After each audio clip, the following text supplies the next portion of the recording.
We've shown how probabilistic graphical models can be used for a variety of inference tasks, like computing conditional probabilities or finding the map assignment. But often the thing that you actually want to do with a probability distribution is make decisions in the world. So for example, if you're a doctor encountering a patient, it's not just enough to figure out what disease the patient has. Ultimately, you need to decide what treatment to give the patient. How do we use a probability distribution, and specifically a probabilistic graphical model, in order to make good decisions? It turns out that the theoretical foundations for doing this kind of inference task were actually established long before probabilistic graphical models came to the forefront, and that framework is called the framework of maximum expected utility. So let's formulate the problem that we're trying to solve, and then we can define the principle of MEU, or maximum expected utility. So what does a simple decision-making situation D comprise of? Well, we have a set now. It's no longer a pure probabilistic model. We have other elements in it. We have an action A, which has several different choices that we might take. For example, different drugs that we might choose to give the patient. We have a set of states of the world, x1 up to xn, and the action can affect which of those states comes about. So this set of states might include both things that I can't affect, like the patient's predisposing factor of which disease they have or which test results came out which way, but it can also include things like the outcome that the patient will have after I administer the drug. So this set of variables that defines the state can involve things that I can affect and things that I cannot affect. And then finally, the final piece of the puzzle here is something that defines the agent's preferences. That is, I cannot make decisions that consider different actions without weighing the relative merits of different actions. And my way of evaluating the merits of different actions is to have some kind of numerical utility that tells me if I take action A and I have this particular state of the world, how happy am I? Very happy, moderately happy, or extremely unhappy. So this numerical utility function is going to be the thing that's going to allow me to evaluate different actions in terms of how much I prefer them. So now I can go ahead and write down the notion of an expected utility for a decision problem D given an action A. And the way in which that's done is a simple expectation.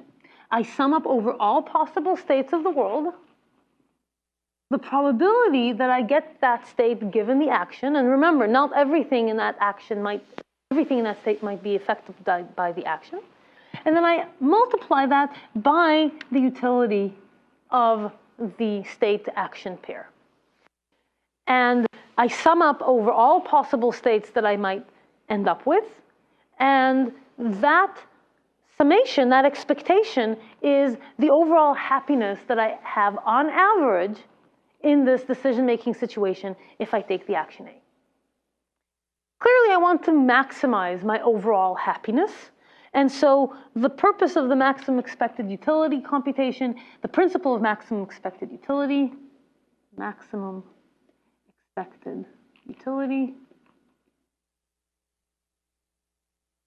is that I want to choose the action A that maximizes this expected utility.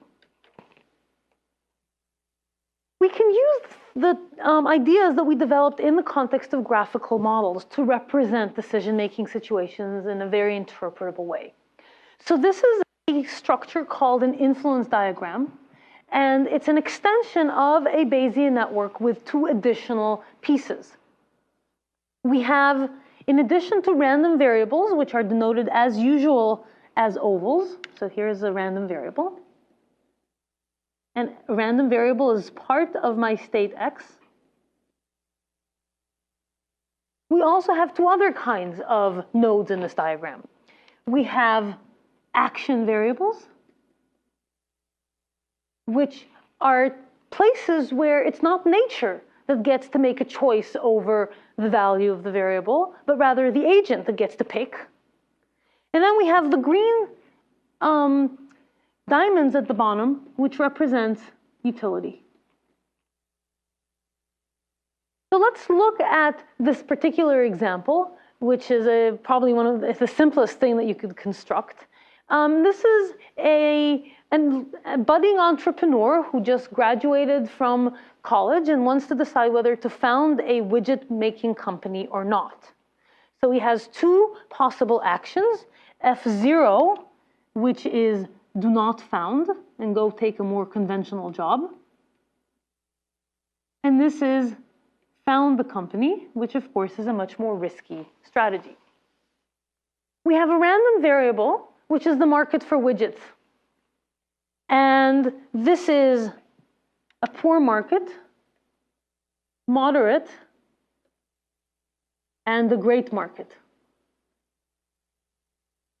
And so now we can, and we have a probability distribution over those different values. The utility of the agent obviously depends on both whether he decides to found the company and on the market. And we're denoting that by having both of these be parents of the utility variable. So the parents of the utility variable or the utility function are the attributes or the variables on which the agent's utility depends. So in this case, our utility has two arguments, f and m. And we can see that if the agent decides not to found the company, then the utility is 0 regardless of the market conditions for widgets, because at that point you don't really care. And if the agent does decide to found the company and the market for widgets is poor, then his utility is -7. Say he invests a bunch of money and ends up losing all of it. If the market is moderate, his utility is 5. And if the market is great, his utility is 20. Okay? So now we can go ahead and compute expected utility for the two action choices. So in this case, the expected utility of F0 is 0.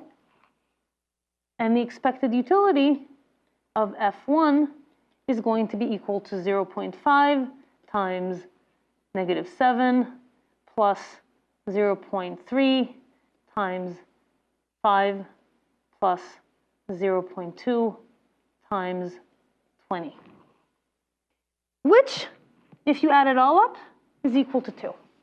So obviously, in this case, the optimal action is to found the company. Let's look at a more complicated influence diagram that involves more random variables and also other richer structures. So this is an elaboration of our student network. It has the variables difficulty and intelligence, the grade, the quality of the letter, and in this case also a variable that represents the job. Students' job prospects, which we're going to assume depend both on the quality of the letter as well as on the student's grade, because the recruiter has access to the student's transcript.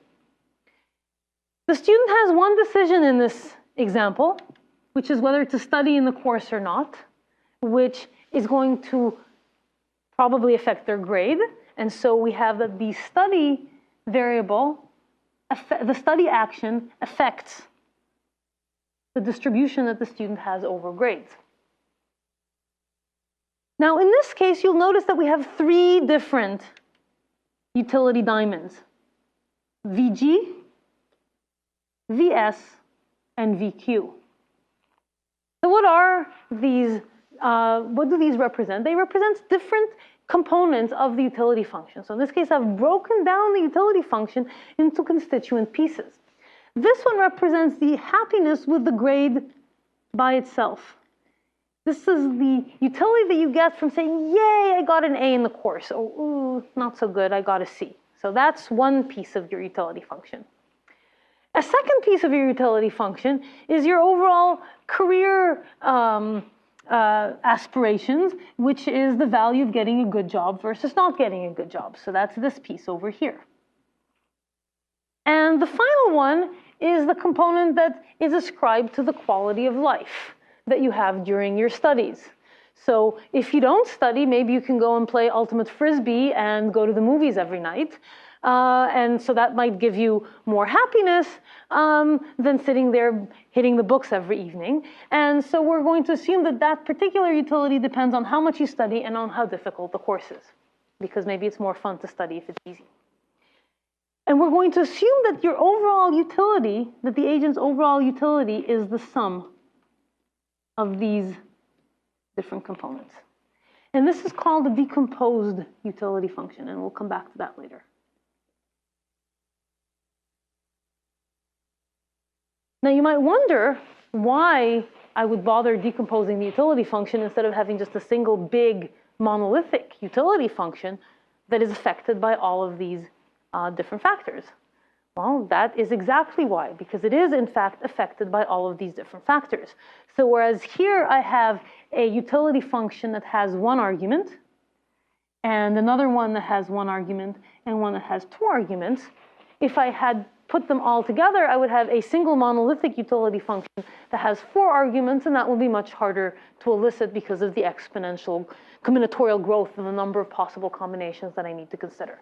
So this is a decomposition of a function, in this case the utility function, into factors in exactly the same way that we, for example, like to decompose a probability distribution as a product of factors. So another interesting extension that the influence diagram representation allows us to capture is the notion of the information available to the agent when they make their decision. So let's look at this example over here, which elaborates our entrepreneur example. And here we come in with the assumption that the entrepreneur has the opportunity to conduct a survey regarding the overall market demand for widgets before deciding whether to found the company. Now, the survey is not entirely reliable, and so over here we have the CPD that tells us how likely different survey results are to come up given different values of the true market demand. Now, the point is that having conducted the survey, the agent can base his decision on the value of the survey. And we denote that with the presence of an edge such as this, which indicates that the founder, that the entrepreneur can make different decisions depending on how the value of the survey turns out. So from a formal perspective, that means that what the agent's allowed to do is to choose a decision rule, which we're going to denote delta, at the action node. So and what a decision rule is effectively a CPD. It tells the agent, given an assignment of the values to the parents of A, which are the variables that the agent can observe prior to making a decision, the agent, based on that, can decide on the probability distribution of the action that it takes in that particular situation. So here, for example, we would have a CPD, which tells us the probability of founding a company, which in this case is a binary value variable, given the 3 possible values of the survey variable. Now you might say, why would I need to have a CPD? Why would the agent ever want to make a random choice between 2 different actions? And it turns out, in fact, that in a single agent decision-making situation, there is no value to allowing that extra expressive power because a deterministic CPD would work just as well. Nevertheless, for reasons that will become clear on the next slide, it's actually useful to think about this as a CPD, even though in most cases it'll actually be deterministic, at least in the examples that we're talking about. So now that we've given the agent that expressive power, how do you formulate the decision problem that they need to make? That is, what do they get to choose, and how do they choose it?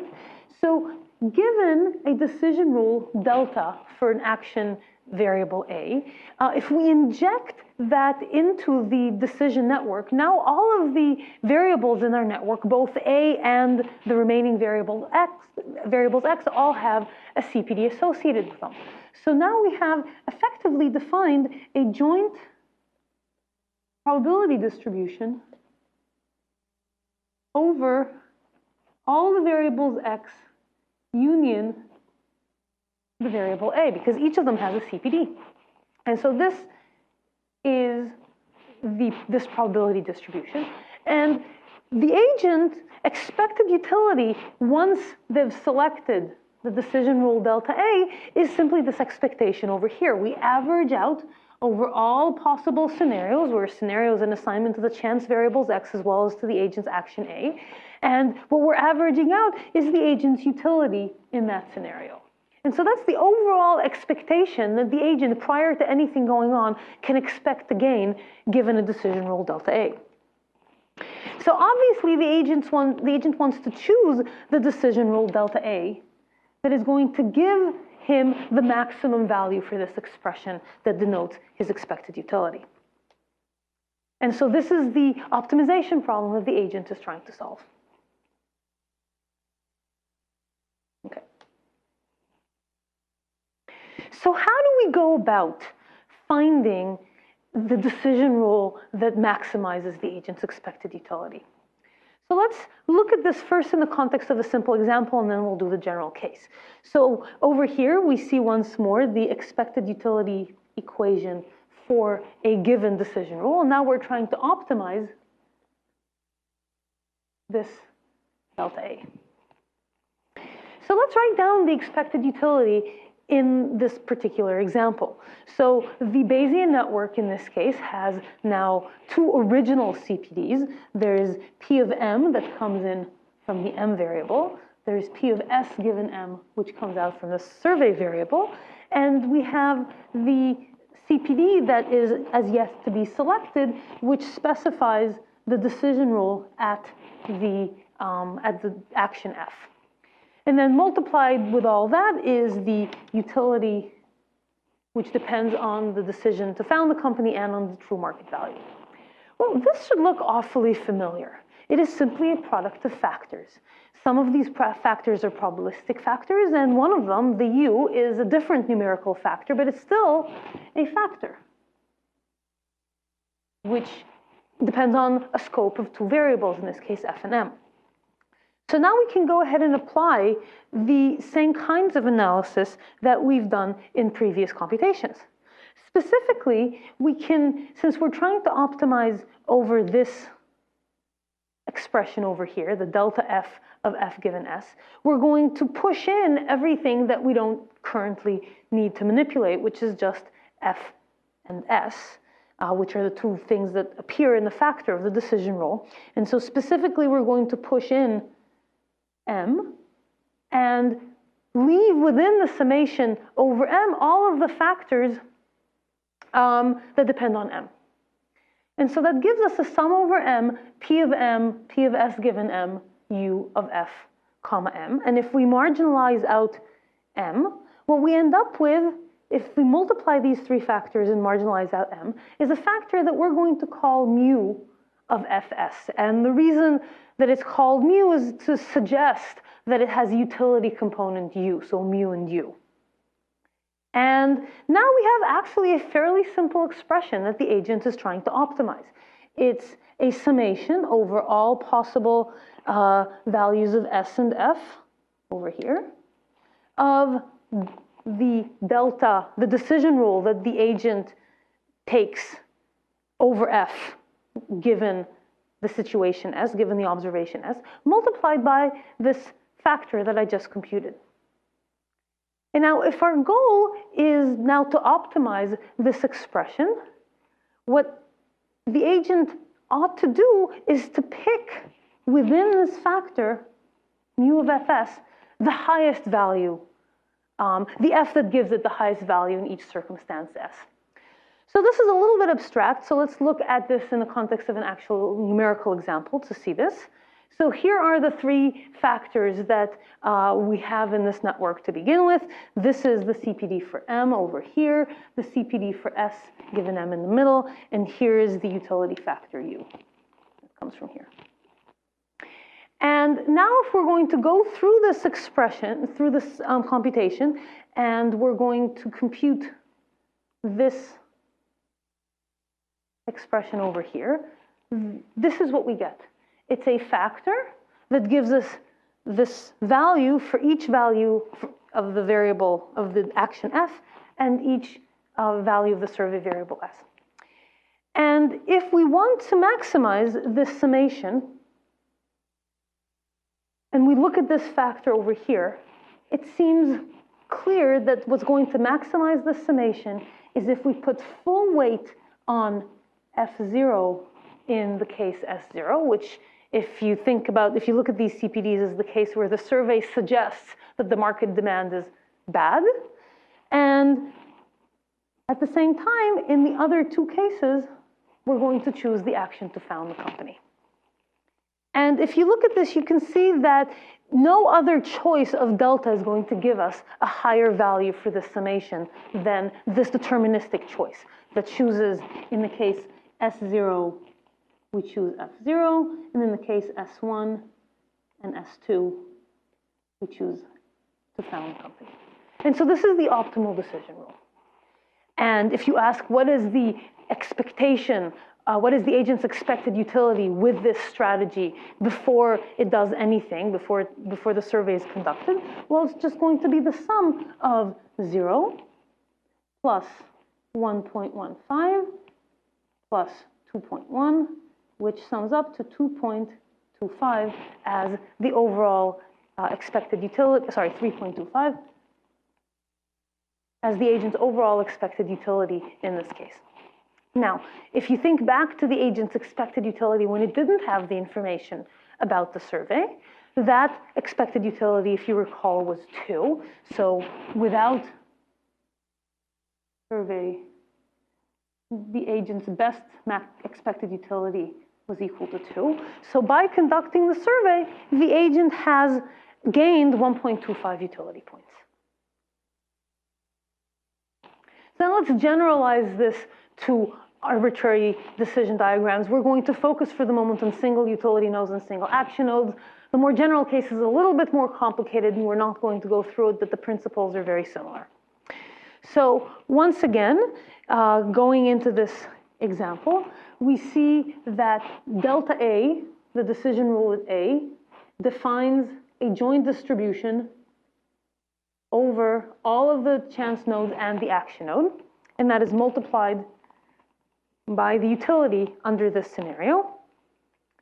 And so we can open up the probability distribution P sub delta A as a product of two types of CPDs. We have the original CPDs, which is simply the product over I, P of xi given its parents, and then we multiply that by the decision rule delta A.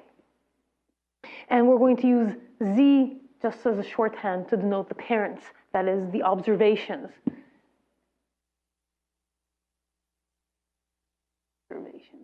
That the agent makes prior to deciding on A. So we can do the exact same moving in of factors inside and outside of the summation, and we're going to marginalize out everything except the factors, except the variables that appear in this factor delta A, so everything except A and its parent Z, and we're going to sum out all of the remaining variables, which for simplicity we're going to denote W. So this is summing up over all variables other than A and Z of this product of factors, including the utility variable, the utility factor. And so we're going to get a utility factor just as we did before, which is a function of A and its parents. And we want to optimize the decision rule so as to maximize the possible summation over here. And once again, the optimal decision rule is just the one that picks for every combination of the parent Z, the action that gives us the maximum entry in this factor. So delta star of AZ is something that gives us a probability of 1. This is, we select with probability 1 the action that gives us the argmax action for this factor, and any other action is selected with probability 0 in this conditioning case for Z. So summarizing how this algorithm goes, to compute the maximum expected utility and find the optimal decision rule at an action A, we take the following steps. We treat A as a random variable with, at this point, an unknown CPD. We introduce an additional factor beyond the CPDs, which is a utility factor whose scope is the variables that the utility depends on. So now we have, as usual, a collection of factors. We now do effectively a variable elimination algorithm. So this is plain, good old variable elimination to eliminate all variables except A and A's parents, which produces a factor mu sub AZ. And then for each parent assignment z to the variable a, we choose the action that maximizes over a within that factor. So summarizing this, the MEU principle provides us with a rigorous foundation for decision-making under uncertainty. Building on that, the framework of probabilistic graphical models allows us to provide a compact representation for complicated high-dimensional decision-making settings where we have multiple chance variables, multiple actions, and utilities that depend on multiple variables. We can now build on inference methods in probabilistic graphical models, specifically in this case, the variable elimination algorithm, to both find the optimal strategy and figure out the overall value to the agent of a particular decision situation. And whereas we didn't talk about this, these methods can also be extended for richer scenarios where we have multiple utility components, as in the example that we gave, as well as multiple decisions that the agent makes in a sequence.